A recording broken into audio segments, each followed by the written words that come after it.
నిన్నటి రోజున మా యొక్క రాష్ట్ర ఆర్టీసీ జేఏసీ యాజమాన్యంతో జరిపినటువంటి చర్చలు కమిటీ ప్రభుత్వం నుంచి కమిటీ వేసినామని చెప్పి వాడు చెప్పడం జరిగింది. మరి కమిటీ కాలయాపన కమిటీగానే మేము భావిస్తున్నాం.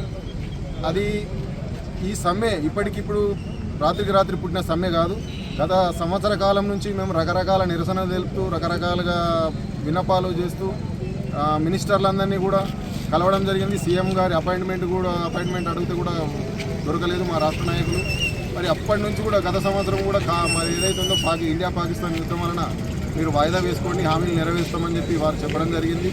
మరి వారి హామీలు మేమేదైతే మా డిమాండ్లు అనము వారు ఇచ్చినటువంటి హామీలు, వారు పెట్టిన మేనిఫెస్టోలు, ఎలక్షన్స్ ముందు వారు కాంగ్రెస్ ప్రభుత్వం పెట్టినటువంటి మేనిఫెస్టో పెట్టిన హామీలు ఏవైతే ఉన్నాయో ఆర్టీసీని విలీన ప్రక్రియ పూర్తి చేసి అపాయింట్మెంట్ డేటు ఇస్తామని చెప్పి 2 వేతన సవరణలు వెంటనే జరిపి రాష్ట్ర ప్రభుత్వ ఉద్యోగులతో సమానమైన హక్కులు కల్పిస్తామని చెప్పి యూనియన్ ఎలక్షన్స్ రూపాయి ఖర్చు లేని యూనియన్ ఎలక్షన్స్ జరిపిస్తామని చెప్పి కడుపులో పెట్టి కాపాడుకుంటామని ప్రజాప్రభుత్వం అని ప్రజాపాలన అని చెప్పేసి వాళ్ళు చెప్పడం జరిగింది.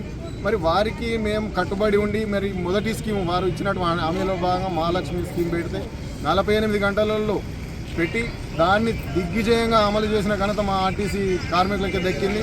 మరి మిగతా స్కీములు మాలాంటి స్కీమ్ మాది విజయవంతమైనంతగా మరి ఏ స్కీమ్ కూడా విజయవంతం కాలే. మరి మా కృషిని వాళ్ళు గుర్తించి మా యొక్క హామీలను నెరవేర్చాలని చెప్పేసి మేము కోరడం జరిగింది. మరి అటు యాజమాన్యం నుంచి కానీ ఇటు ప్రభుత్వం నుంచి కానీ ఎలాంటి స్పందన లేదు. మరి గత ప్రభుత్వంలోనే ఈ ప్రభుత్వ విలీన ప్రక్రియ 90-95% పూర్తయింది. గెజిట్ విడుదల కావడం జరిగింది, గవర్నర్ ఆమోదం పొందడం జరిగింది. కేవలం అపాయింటెడ్ డేట్ ప్రకటిస్తే సరిపోతుంది.